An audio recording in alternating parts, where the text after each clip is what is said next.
wabarakatuh.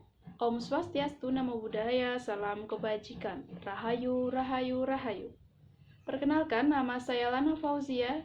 Saya dari Prodi Studi Agama kelas P3. Nomor NIM 07 04 0223 067. Baik, saya di sini akan menerangkan tentang agama dan budaya. Tentang pengertian agama. Agama merupakan bahasa Sanskerta yang berarti cara hidup. Agama adalah sistem yang mengatur kepercayaan kita kepada Tuhan.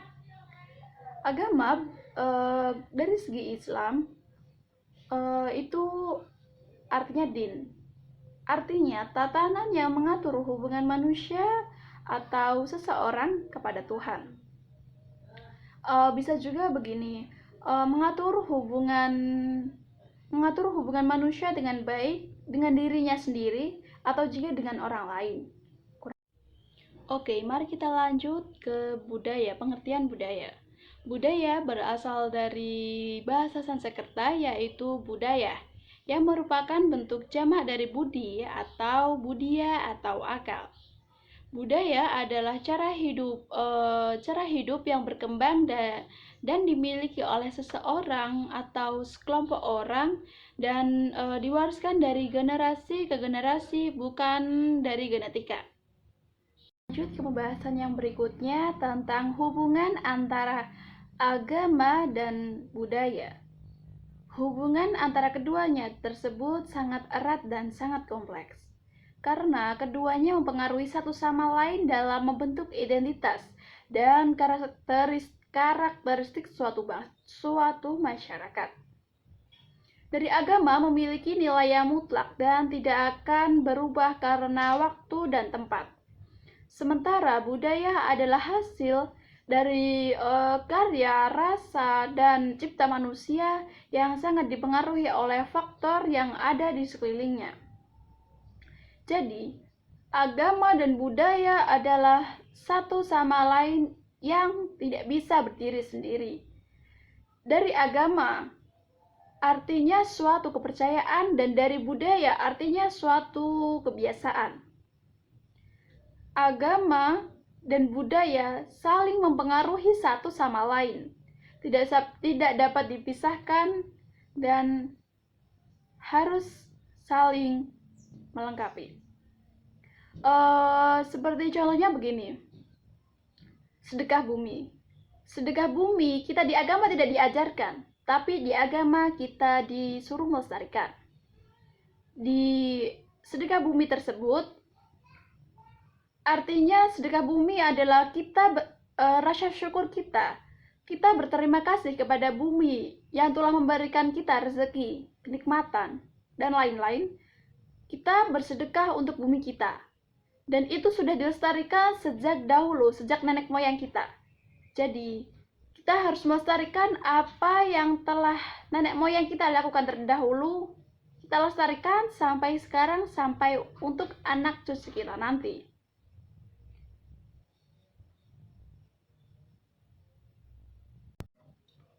Jadi, intinya budaya dan agama dan budaya saling melengkapi satu sama lain, tidak dapat dipisahkan. Harus saling melengkapi. Oke, kita lanjut ke pembahasan yang berikutnya tentang faktor dan agama.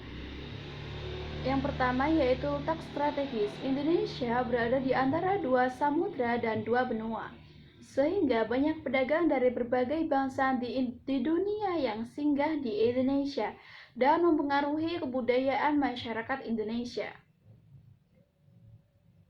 Yang selanjutnya yaitu negara kepulauan. Indonesia terdiri dari berbagai banyak pulau, sehingga masyarakat di setiap pulau mengembangkan budaya masing-masing sesuai dengan lingkungannya. Dan hal ini menyebabkan adanya perbedaan suku bangsa, bahasa, budaya, sistem kepercayaan, agama, serta peranan gender, laki-laki dan perempuan. Oke, kita lanjut ke ras. Ras di Indonesia adalah negara yang multi etnik dengan beragam ras yang hidup di satu wilayah, sehingga ras tersebut merupakan salah satu faktor yang menyebabkan adanya keberagaman dalam masyarakat di Indonesia. Selanjutnya yaitu agama di Indonesia.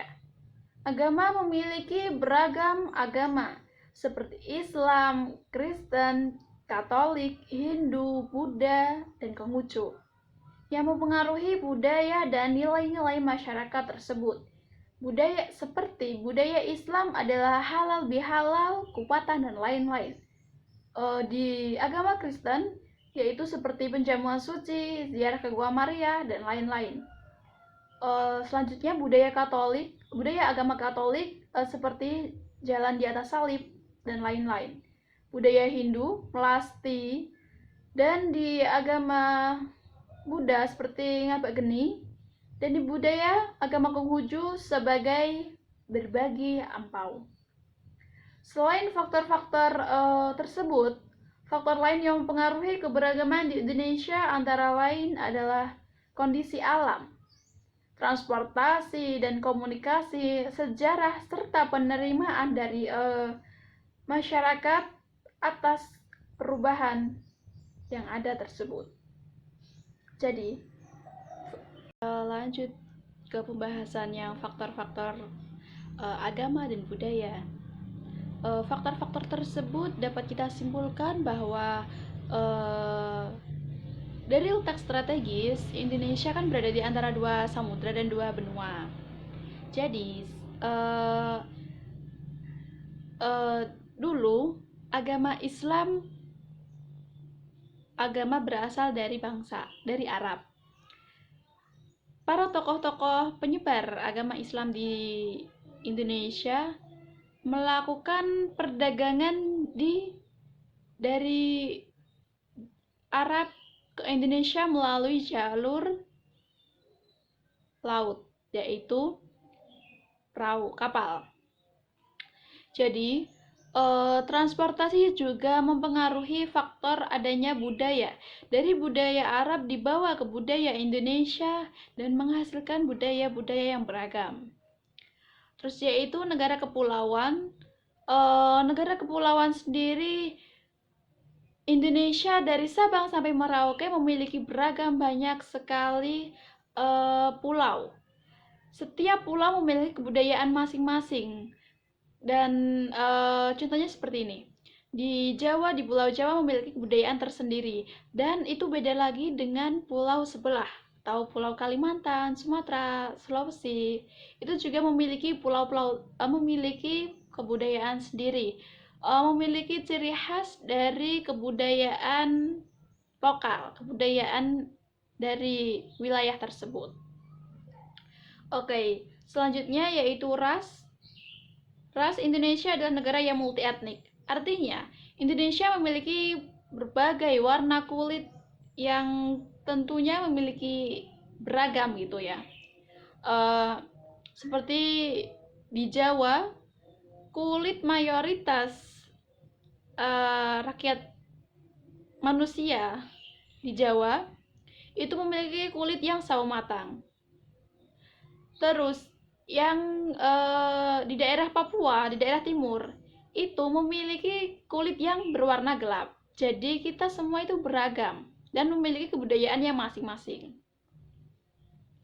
Lanjut dari agama. Dan dari agama itu tersebut, masing-masing agama mempunyai kebudayaan tersendiri. Seperti tadi contohnya Islam, kupatan. Dan kupatan itu biasanya dilakukan setelah Lebaran. Kan jadi ada hari raya Kupat. Nah, itu bisa diartikan seperti itu. Oke, kita lanjut ke agama dan perubahan sosial. Agama berfungsi sebagai penyelaras kehidupan dan pengarahan perubahan ke arah yang lebih baik. Ajaran agama memiliki pengaruh dalam membentuk nilai sikap dan pola perilaku masyarakat. Perubahan sosial terjadi dalam dua kenyataan, yaitu perubahan pada aspek luar saja dan ada di dalamnya tetap, yang disebut sebagai keajengan dan perubahan. Oke, sebagai kesimpulan dari agama dan budaya adalah agama dan budaya saling melekat satu sama lain, saling merupakan tidak bisa dipisahkan, harus saling berkaitan gitu ya. Sebagai gini contohnya, dulu Sunan Kalijaga melakukan penyebaran agama Islam melalui properti wayang kulit. Wayang kulit dahulunya sebelum digunakan untuk agama Islam adalah sebagai agama Buddha dan agama Hindu. Wayang kulit tersebut sekarang waktu zaman penyebaran, wayang kulit tersebut diganti maknanya, diganti isinya, dan dimasuki nilai-nilai keislaman, dimasuki yang berhubungan dengan agama Islam, sehingga bagaimana caranya Sunan Kalijaga tersebut melakukan dakwah dengan menggunakan properti tersebut. Seperti contohnya gini, gong, terus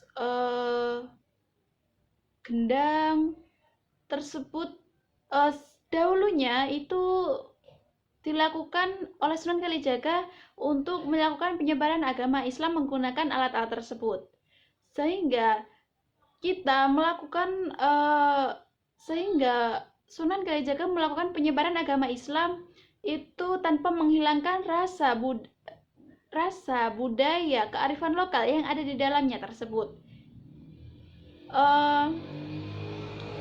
Beliau hanya mengganti isinya saja, dan mengganti dengan agama-agama dengan nilai-nilai keislaman, dengan nilai-nilai yang religius, yang sehingga masyarakat lokal tersebut sudah dapat difahami dengan mudah, dengan enak. Cukup sekian dari saya, apabila ada salah kata mohon maaf. Wallahul muwaffiq ila aqwamit thoriq. Wassalamualaikum warahmatullahi wabarakatuh.